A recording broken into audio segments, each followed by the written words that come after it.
vitin e fundit ekskluzivisht merit e saj.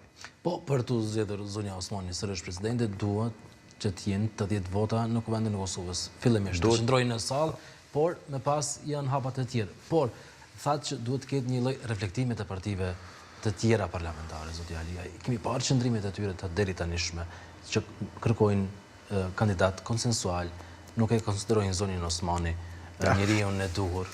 Shiko, ne kemi dëgjuar edhe raste tjera ku thonë dikush thotë pozita presidentit do t'i takoj një parti, dikush një parti tjetër, do thotë për mu mendoj që kjo s'ka logjik.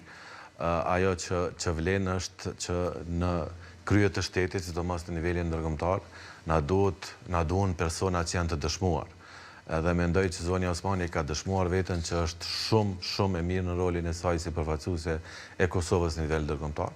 Dhe kjo letër tashmë dhe kjo ftesë rikonfirmon prapë atë. Kështu që është mirë që të mos politizohet ose mos të partizohet çështja e presidentit, është mirë që të mos ketë kalkulime partijake, mos ketë kalkulime ndoshta edhe personale. Edhe kur propozohen emra, duhet ta kemi parasysh që nuk mund të marrim njerëz që ndoshta s'kan shërbyer asnjëherë në poste publike, ti shpërblej me postin e presidentit. Neve na duhet një president ose presidente, në këtë rast fjala president vjen nga gjuha angleze dhe është asnjëse për atë ne them çdo herë president, edhe emri i zyrës është zyra e presidentit. Kështu që cilido president që do të zgjidhet, duhet të jetë një person i dëshmuar tashmë. Ne nuk jemi në fazat e mëhershme kur kemi qenë ndoshta në një fazë kalimtare deri diku. Edhe në atë kohë, kur kemi pas ndoshta figura nga jashtë si zonja Atifeta Jahjaga, që patarët nga jashtë një person anonim, në këtë stad, sidomos të zhvillimit ndërkombëtar, po edhe në këtë stad të zhvillimit të shtetit tonë, nuk kemi mundësi që të testojmë figura të patestuara më parë.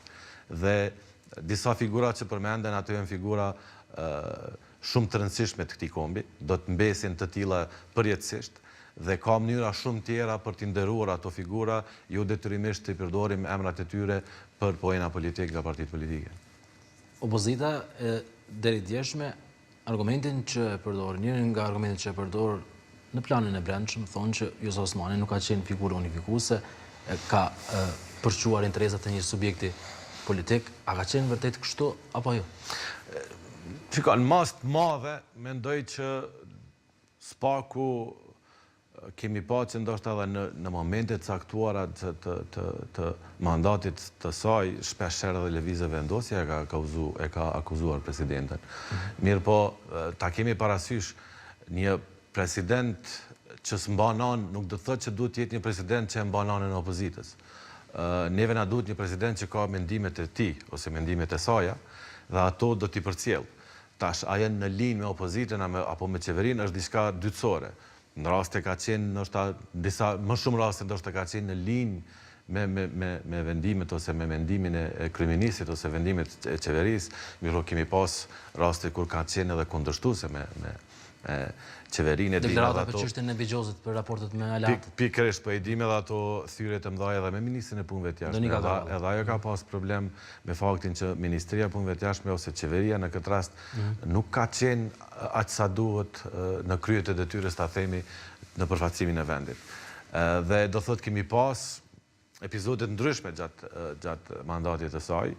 Mendoj që ndoshta në raste caktuara ka mund të jetë pak më të tentoj të jetë më objektive. Shumë njerëz e ndërlidhin vendosjen e datës së zgjedhjeve, që unë mendoj që prap nuk ka qenë gabim. Mirë po, prap duhet ta kemi parasysh që presidenti në nivelin e brendshëm nuk është që ka ndonjë mekanizëm të madh që mund të ndikojë në vendimet e qeverisë.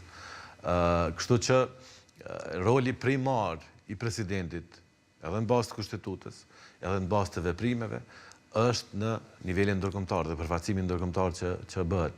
Dhe duhet ta kemi parasysh që edhe zonja Atifeta Jahjaga në atë kohë gjatë mandatit të saj e pa të arritur një sukses deri diku të mirë në nivel ndërkombëtar, por ky sukses që ka arritur zonja Osmani, asnjë president s'e ka arritur në Kosovën e pas pavarësisë, kështu që këto janë fakte.